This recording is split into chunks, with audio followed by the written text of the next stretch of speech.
Hello, clever people, and welcome to my review for Wendy. So this film was directed by Ben Zeitlin, I think that's how you pronounce his name, and he directed Beasts of the Southern Wild, which came out in 2012 and was nominated for an Oscar, and it has the youngest actress ever nominated for an Oscar in it as well. And this one is a retelling of the classic Peter Pan story, and it's told from the perspective of Wendy, and it's not told quite as in a fantastical way as the traditional story goes. It's more grounded and very gritty, and the movie just follows basically a bunch of little kids running around an island. I was really looking forward to Wendy, despite all of the reviews that weren't super positive on the movie, because I think that this premise is great. We've seen a lot of live-action adaptations of classic Disney movies or classic fantasy stories, but we haven't seen ones like this. We haven't seen ones that kind of stylistically change the DNA of the story and make it something completely different.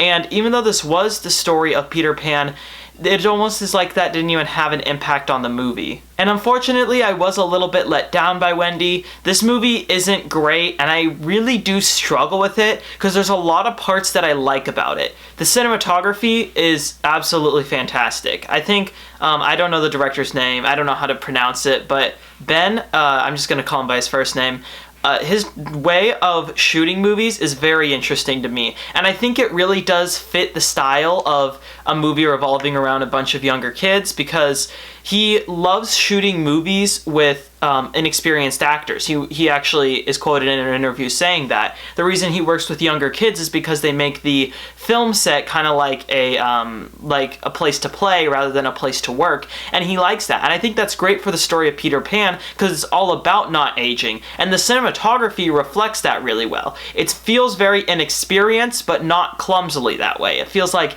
it was intentionally that way, and the island that they chose to shoot was gorgeous. It looked fantastic, and also the musical score is really good. I'm pretty sure that Ben, he himself makes the scores for his movies, and they fit really well. It definitely gave the movie a sense of adventure, and I remember even seeing the trailer and remembering the music from the trailer, which is very rare and only happens with the absolute best of film scores. My problems with Wendy come really in the second act of the movie, because for a while I was totally invested, and I was really down with this movie, and I wasn't understanding why a lot of critics weren't giving it positive reviews or giving it good word of mouth. But towards the middle of the movie, I would say around the time where one of the characters' arms starts changing, I won't spoil what that change is, it was around that time that the movie kind of lost me. There's also a particularly violent scene around that time that just feels kind of out of place for the rest of the movie,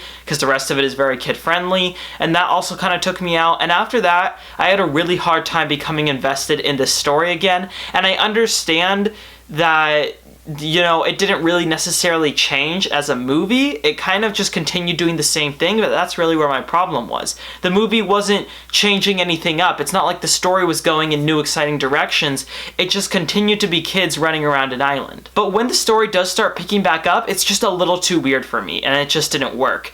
And I can't really explain why, but when they start bringing the adults of the island into the movie, it just doesn't work. And it feels very weird, and it feels very stilted, and there's just a disconnect that happens with the audience and the movie.